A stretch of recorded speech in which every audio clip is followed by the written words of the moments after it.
Hello and welcome to the channel, and I'm here for an album review for you guys. Now for this review, I'm going to be reviewing an album by the legendary progressive rock band Genesis. And the album that I'll be reviewing is their album Abacab, which is not one of their proggy albums, but this album I know does get some heat for some people for being rather mainstream and commercial and, not as proggy or whatever. And this album has that 80s sound to it, which of course it did come out in the early 80s. So yeah, there are some people that say that this is one of the worst Genesis albums, which is something that I don't agree with. Now, it's not one of their best by any means. I don't think it's anywhere close to one of their best. But I know that some people think that Genesis started becoming a bad band whenever Peter Gabriel left and Phil Collins took the vocal place. I do agree that Peter Gabriel is a better vocalist, or at least his era is better for Genesis, but Phil Collins' era I still think is pretty solid, even though the band went in a more mainstream direction, I guess. But this is kind of an interesting album for Genesis because there is some mixed opinions about this album, of course. Like I said, there's people that consider this to be one of their weakest. Now, I don't think that many people would say that this is their worst. Usually when people talk about their worst albums, they mainly refer to albums like Calling All Stations or From Genesis to Revelation or maybe even We Can't Dance. But very rarely will you see people say that this is their weakest. But I know that there's some people that are kind of mixed about the album because, the album sounds too much of its time or whatever, which is something that I do agree with. But yeah, let's go ahead and talk about the tracks. So the album opens up with Abacab, the title track.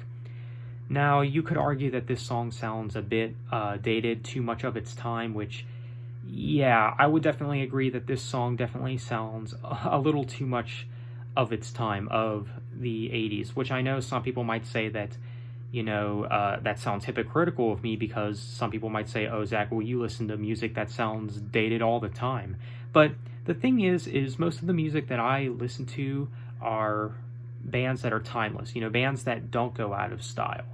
I feel like that's something that some people don't seem to get. Like, some people don't seem to understand that there's some styles of music that are meant to stay, but then there's styles of music that aren't meant to stay. And I feel like some people feel that way about some of the cheesiness of the 80s pop, I guess. And that's kind of how I feel about the title track, Abacab. It's not a bad song by any means, but it's not one of my favorites on the album. It is a little cheesy, kind of accessible, mainstream sounding or whatever.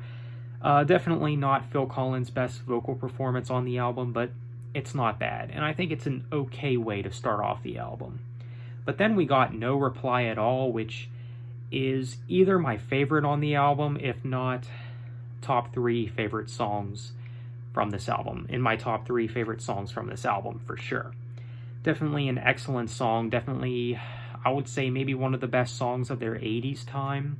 Yes, it's also pretty poppy and commercial, and, it's pretty accessible. But you know what? It's very catchy, especially with Phil's vocal delivery. And this does have some of his best vocal performances, I think. This song also has some jazz influences going on, and I think it's just a really fun song to listen to. So No Reply at All, I think it's a great track. Same could be said about the next song, Me and Sarah Jane. It's not my favorite song on the album, but I do think it's a very strong track. I really like the flow and structure of this one. And again, same could be said about the song Keep It Dark. Keep It Dark, I think, is a very cool track. Structurally, I think it's pretty interesting, and it's one of the highlights on the album, I think.